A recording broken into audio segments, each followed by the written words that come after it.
ఈసారి 70 కాదు 75 అడుగులు వచ్చింది. కానీ ఒక్క అధికారి కూడా మాకు హెచ్చరిక జారీ చేసిన నాదులు లేడు, మమ్మల్ని చూసిన నాదులు లేడు. పీఓ గారు ఎస్ఐ గారు తప్ప ఇక్కడికి వచ్చిన వాళ్ళే లేరు. ఏంటి అంటే షెల్టర్ అంటే సరే అమ్మ చూస్తామమ్మా అంటున్నారు. కానీ ప్రతి సంవత్సరం ఇదే చెప్తున్నారు, ఇదే రిపీట్ అవుతుంది. మీ బాధలు మేము చూసామ్మా అంటున్నారు. చూస్తున్నారు గోదావరి వచ్చినప్పుడు, తర్వాత పట్టించుకునే నాదులే. జగన్ గారు ఈ ఏటకు 17 రోజులు అండి కరెంట్ లేదు. గోదావరి వచ్చే ముందు చెప్పలేదు, తీసినాక ఒక్క నాదులు రాలేదు. ఈ ఏట 17 రోజులు బట్టి మేము నరకానం ఎత్తున్నాం. కొవ్వొత్తులు లేవు, కిరోసిన్ లేదు, ఆయిల్ లేదు. ఏంటి మాకు చీకటి బతుకులు ఉన్నారా సచ్చారా మీ గవర్నమెంట్ లేదు చెప్పండి. ఇంకా కరెంట్ లేదు ఎప్పటికంటే 10 రోజులు నరకానం ఎత్తున్నాం ఇక్కడ మేము. మా బాధ మీకు తెలీదు. 1 గంట గట్లకు వచ్చినామండి, రాత్రి గట్లకే వచ్చింది. ఇల్లు పట్టేసిన ఫుల్లుగా. ఇంకా గూడెంలో ఉన్నాం, గూడెంలో ఉంటే ఇక్కడ ఉండదు అనేసి మళ్ళీ రాత్రి గట్లకే ఇంక ఇట్లు వచ్చేసినామండి. పిల్లగాడుకు ఫుల్లు దారం ఉండే చోటుకు లేక ఎక్కడ ఉండాలో ఏంటో ఇంకా ఏడ్చుకుంటే అడగంపకే వచ్చిందండి. మాది ప్రాంతం అసలు గోదావరి బాగా మునిగిపోయింది. అసలు ఇల్లు అయితే ఏమీ లేదు. మా గిన్నెలు ప్రస్తుతానికి అయితే బియ్యం కూడా తెచ్చుకోలేదు. ఇప్పటి వరకే 5 చీరలు ఇచ్చిన బియ్యం కూడా లేదు.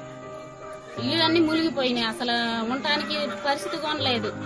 ప్రస్తుతానికి మా కొట్టే కాచవరన నేను బడి బిల్డింగ్ లో ఆయాని ఈ పుస్తకాలు గిట్టే పెడదామని పోతే అక్కడ పంచాయతీ పేరేంటి ప్రెసిడెంట్ అట పుస్తకాలు కూడా అసలు బడి దరికి కూడా పెట్టనీయలేదు నన్ను.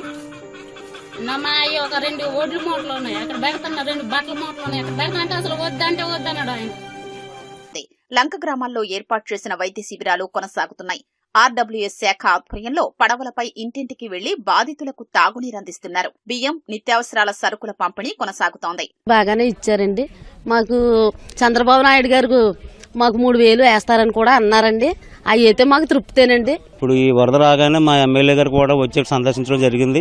బాధితులందరికీ కూడా మీకు ఏం సమస్యలు వచ్చినా కూడా నేను చూసుకుంటానని హామీ ఇవ్వడం జరిగింది. 25 కేజీలు బియ్యం, నిత్యావసర సరుకులు అన్ని కూడా ఇవ్వడం జరుగుతుందని పంపిణీ జరుగుతుంది. ఇప్పుడు మరి సార్ ముఖ్యమంత్రి గారు 3000 రూపాయలు ఇస్తామని హామీ ఇచ్చారు. చాలా సంతోషంగా ఉందండి మాకు. జిల్లాలో 47 ప్రాంతాల్లో 21,492 కుటుంబాలు జలదిగ్బంధంలో చిక్కుకున్నాయి. వీరి రాకపోకల కోసం 75 బోట్లు ప్రభుత్వ పరంగా ఏర్పాటు చేశారు.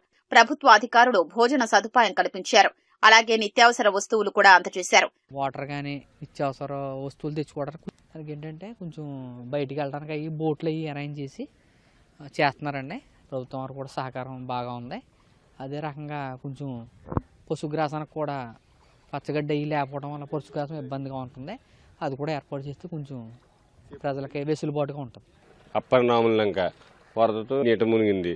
4 రోజుల నుంచి బాధితులకి పడవలు, బియ్యం పంపిణీ అన్నీ చేశారు. ప్రజలకు ఏ ఇబ్బందులు లేకుండా అన్నీ జరుగుతున్నాయి సక్రమంగా.